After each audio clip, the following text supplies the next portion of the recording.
acknowledgements to our Deputy Minister, Comrade Enver Surty,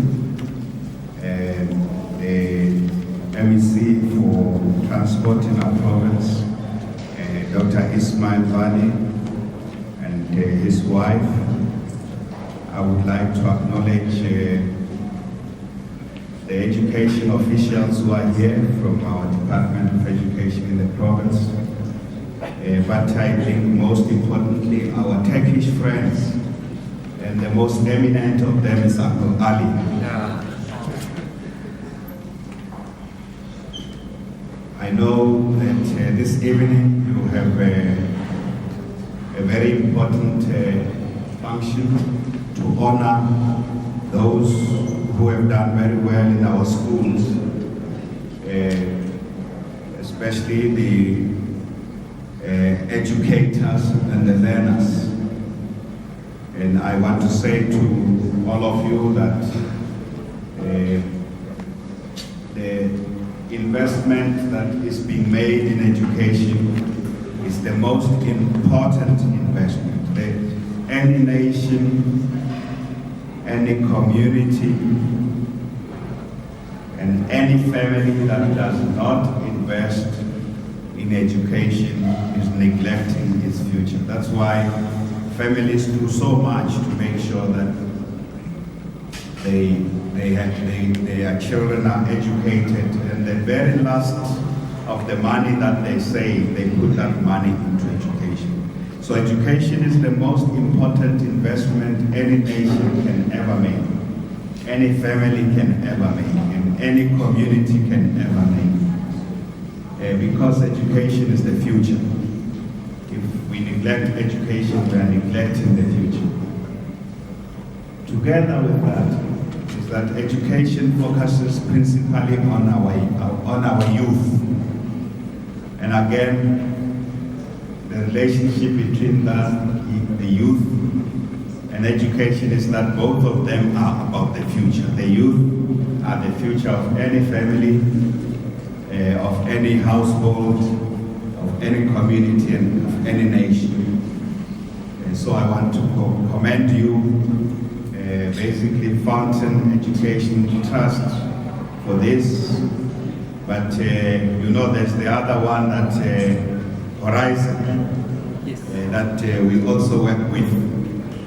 And I want to thank the Turkish community in South Africa for your contribution. This contribution you are making is phenomenal. I want to thank you on behalf of the South African government.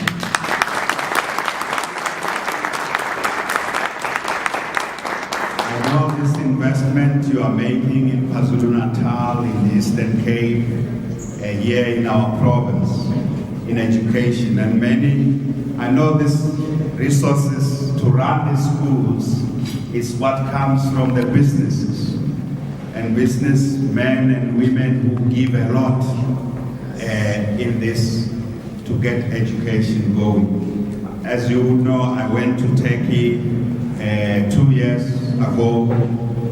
I was supposed to go with some of my friends, my Turkish friends, but already 2 years ago there was a problem. We couldn't go. I was supposed to go to Turkey. I was going to have dinner at Uncle Ali's house, but Uncle Ali was here. Mustafa couldn't go to Turkey because of the problems you know. Now, I want to say something. I'm a guy, Deputy Minister. You will deal with the consequences of them. I'm someone who's very straightforward, and I talk my mind. And the consequences of that will be fixed by my seniors here in government. I am not very happy with how the Turkish government is treating a lot of you who have been declared as terrorists. I'm not very happy with that.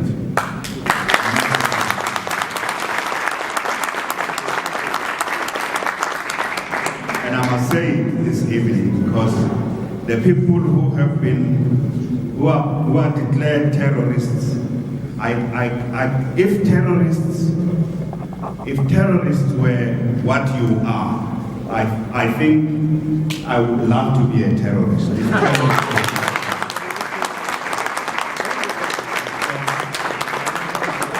know, Uncle Ali is the most wonderful man, Uncle Ali. And those of you who know Uncle Ali, I don't understand how Uncle Ali can be a dangerous person who is outlawed in his country, who is seen as someone very, very dangerous and very harmful, that he is all out to overthrow the Turkish government.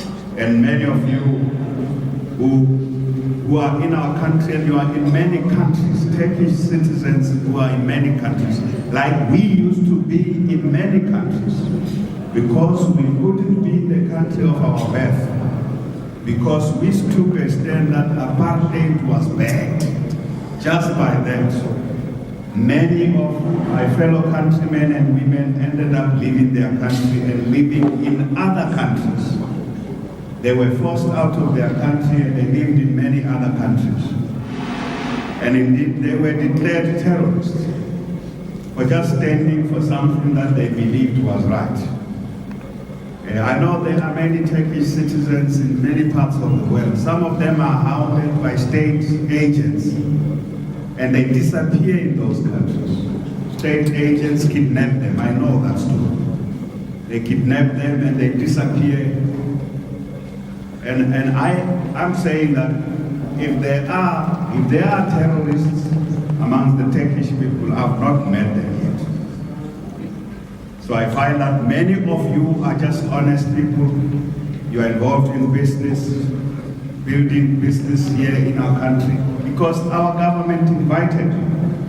We have sent many, my predecessor, Premier Nongula Mbonyani, went to Turkey to say to the Turkish business people, come to South Africa, come to Gauteng and establish, invest in our economy so that the economy can grow, so we can create more jobs. And in fact, I know many of you came because we came to Turkey to tell you to come and establish businesses here so that these businesses can create jobs. Because we do want foreign direct investment.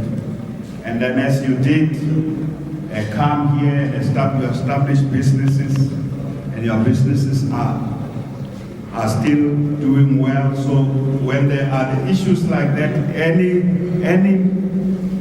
South African and any human being who closes their eyes to injustice, they are inviting injustice to themselves.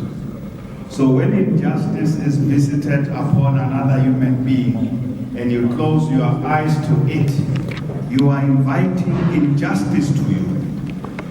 And when there is injustice anywhere in the world, it is the right thing to do. I come from the ANC.